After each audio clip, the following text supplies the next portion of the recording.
Hey, Joyce Buford here. I'm Joyce Buford, Empowers.com, creator of Uncover Your Hidden Genius program, and author of Effortless Happiness. I also host a weekly podcast named Secondwind with Joyce.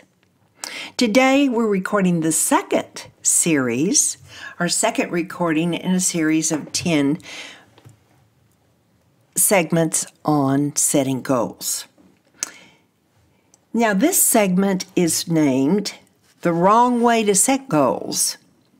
So, in this recording, I will tell you about setting goals the wrong way.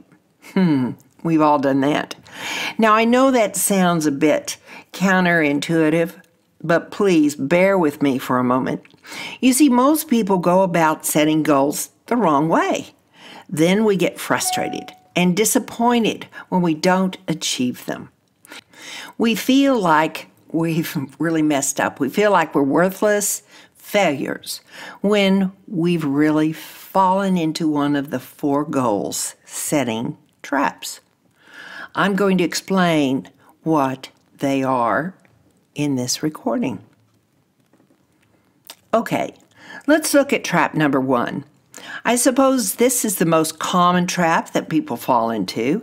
That is not setting specific goals. If you don't know what you want, how will you know when you've got it? You know, it just stands to reason, really. But a lot of people don't take that into account. For example, sometimes if you ask people what they want, they'll say they want to be successful. But successful at what? Do you want to be successful in business? Do you want to be successful in sports? Do you want to be successful with the opposite sex? Any number of successes out there. The same goes for other abstract wants, such as I want to be famous, or I want to be rich, or I want to be happy. Well, what constitutes successful, famous, rich, happy? Well, how will you know when you've got it?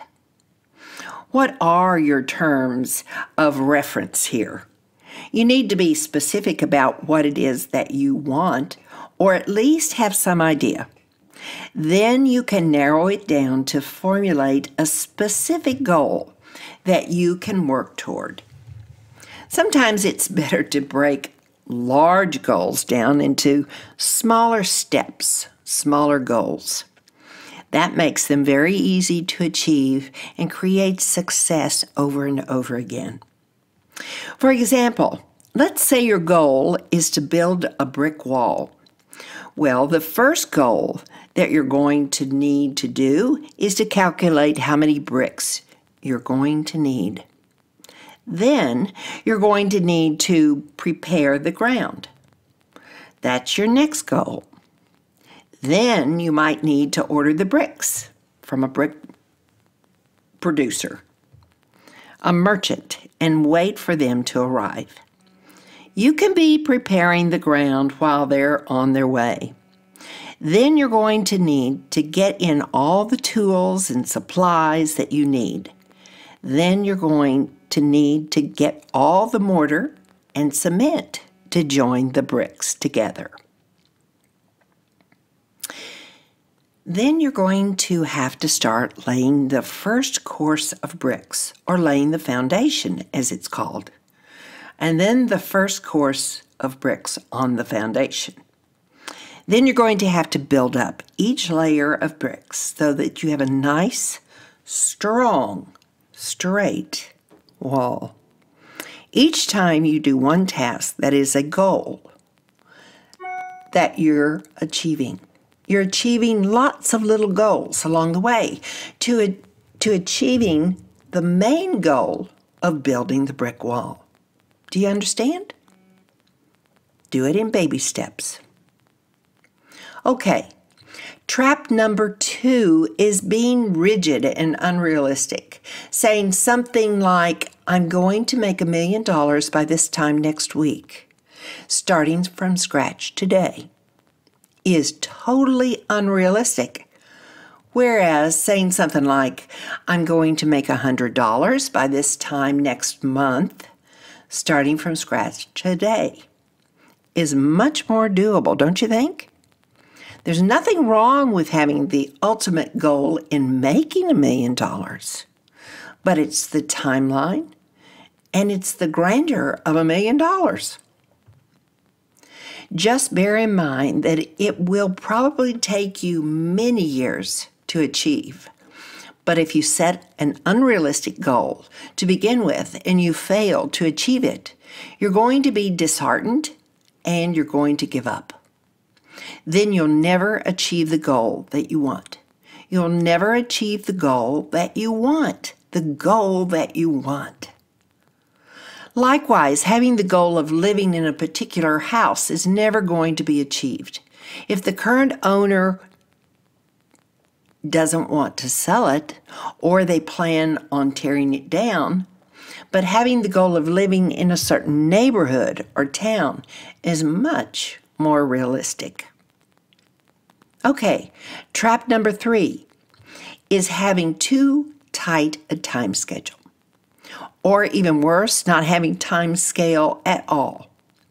Why it's a good idea to set some sort of deadline to spur you into success and to discourage procrastination.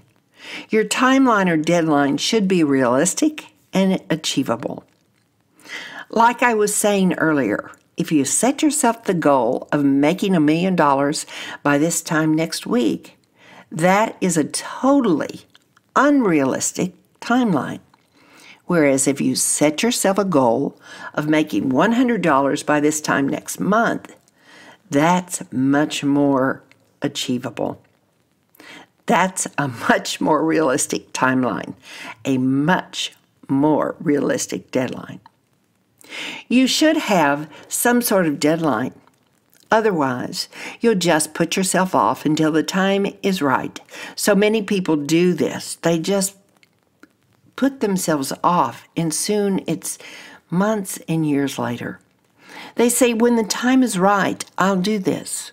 Or when such and such happens, I'll do that. Or I'll do whatever it is the goal is someday. Well, remember, someday equals never. Someday never comes.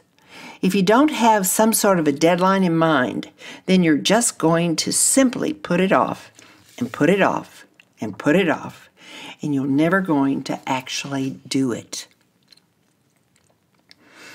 All right, finally, trap number 4 is one sticking with it.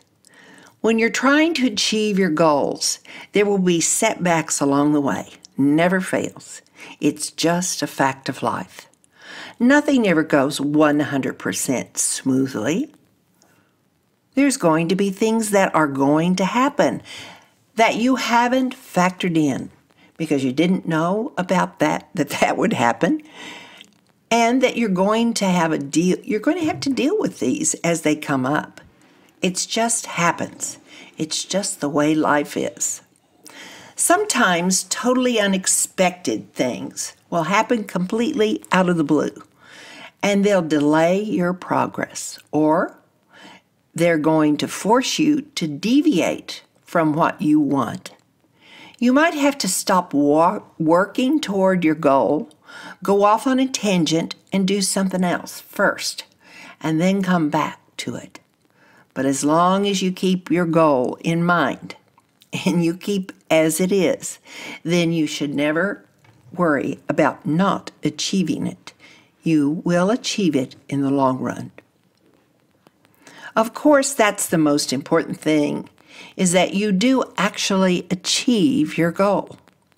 Once you've achieved one goal, it's easier for you to achieve the next goal and move on to the next one, and the next one, and the next one, all the way down to the final finish, which is the main goal you are doing this whole project. There you go. The traps that you should really avoid falling into so that you don't get your goals the wrong way and get frustrated and quit. We don't want you to quit. So stay true to the goal and move forward. Till next time.